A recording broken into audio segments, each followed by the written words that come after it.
తెలుగు భక్తి మార్గం ప్రేక్షకులకి నమస్కారం.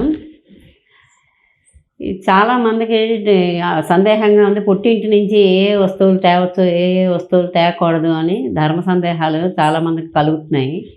అవి తెలుసుకుందాం. కొంచెం ఈ పుట్టింటి నుంచి ఏం తేకూడదు, మనం మన పిల్లలకి ఇవ్వడం కానీ, మన కోడళ్ళు తేవడం కానీ చేయకూడనివి పనులు ఏమిటి అనేది.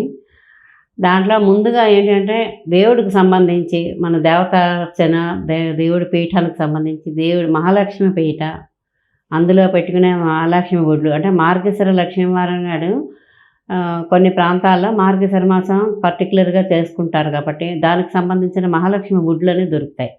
అవి మనం ఆడపిల్లలకి పుట్టింటి నుంచి వాళ్ళు తేకూడదు, పుట్టింటి వాళ్ళు ఆడపిల్లలకి ఇవ్వకూడదు.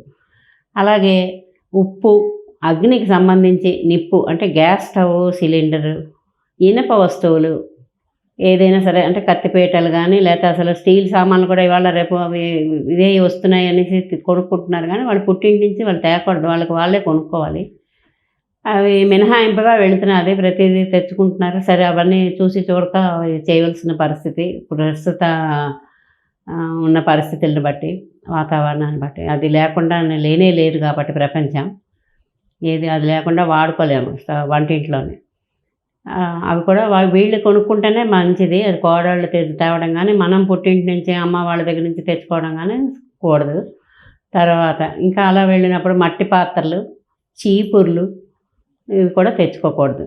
అవి కూడా అక్కడి నుంచి తేకూడదు. అవన్నీ శుభకరమైన వస్తువులు మాత్రమే మనం అక్కడి నుంచి తెచ్చుకోవాలి. మన ఇల్లు, పుట్టిండ్లు, మన పిల్ల తాలూకా అత్తవారి ఇల్లు కానీ, మన ఆడపిల్లలు బాగా వైభవంగా ఉండాలి అన్నప్పుడు వాళ్ళకి ఇవేవి మనం ఇవ్వకూడదు, వాళ్ళు తెచ్చుకోకూడదు. ఇవి కొంత సాంప్రదాయంగా ఇవన్నీ సనాతనంగా ఈ ఆచార వ్యవహారాలు పాటిస్తున్నాము, అవి జరుగుతున్నాయి. అది తెచ్చుకోవడం కూడా మంచిదిగా పెద్దవాళ్ళు ఇలా చెప్పి పంపించేవాళ్ళు. పూర్వం నుంచి వస్తున్న ఆచారం వీటికి సంబంధించి.